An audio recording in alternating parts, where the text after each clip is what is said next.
Well, the NFL draft starts Thursday night in Cleveland. The Broncos already shaking things up. They traded a sixth-round draft pick to get quarterback Teddy Bridgewater. Romy Bean joining us. So, Romy, tell you what, we weren't expecting this. So many good quarterbacks going to be going in the draft. What happened?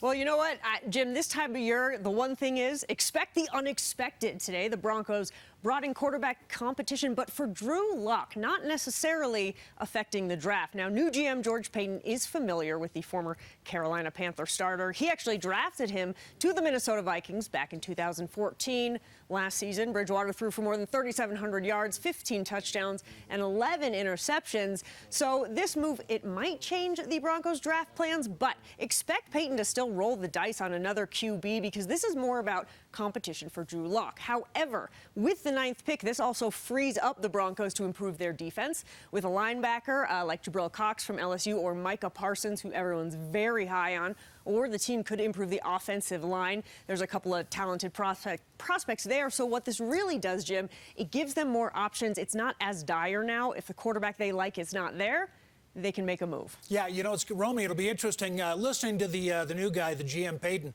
says that he likes the fact he gets in early in the morning, says that Drew Lock's always there before he is. So he says as a pro and trying to learn the game, it sounds like Drew Lock really understands the fact that the pressure is on. This is going to be one and done. If he can't get it done this time, he's really working at it. But do you think that by getting Bridgewater, by maybe still using the 9th pick for a quarterback, that they still are high on Drew Lock? Well, I think such is life in the NFL. I mean, it's called not for long for a reason. And you think about quarterbacks, there's 32 of them. Drew Lock has done nothing to really deserve one of those 32 starting spots. George Paton all year has been adamant that he's going to bring in competition. And here's the thing, if they do draft a quarterback, competition is very healthy for him. It will be great to see Drew Lock and Teddy Bridgewater going head-to-head in training camp. It will only improve that quarterback room. So really it just adds a lot of depth. I mean, right now, all they have is Drew Lock and Brett Rippon. So adding Teddy Bridgewater in there adds a veteran presence. It adds a little bit of he's a much different personality than Drew Lock. So it'll be interesting to see how that pans out. You know, talking about great quarterback talent in this draft class for the NFL, also a lot of great cornerbacks. And hearing some names, I think it might be a kid out of Virginia Tech, also maybe Alabama. What do you think? If the Broncos don't go for a quarterback, maybe a cornerback at that top spot? I think maybe. I mean, and I still think they're would like to get a quarterback because this Teddy Bridgewater move kind of shows that then they can get a guy and have him sit on the bench for a year. But like you said, if they don't go that, there are some great defensive prospects.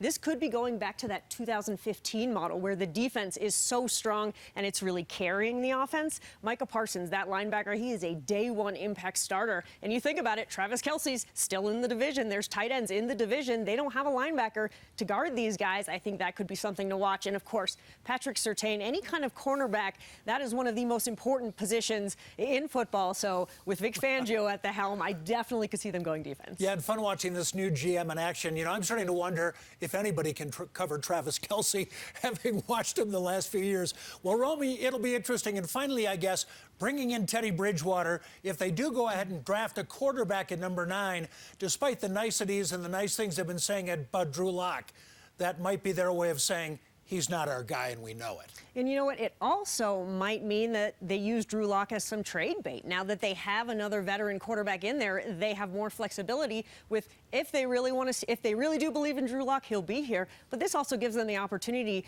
to put him into a trade and trade back and collect more picks. George Paton calls them darts, his picks. So the more darts you have, the better chance you have of hitting. So this gives the opportunity to package Drew Lock in a deal because there are teams that are interested in Drew Lock. Well, we know on draft day and draft evening, those darts get thrown in every direction. Bing, bing. Okay, Romy, thanks. We'll have a Broncos draft recap as they come up on Thursday and Friday nights right here on CBSN Denver and CBSDenver.com.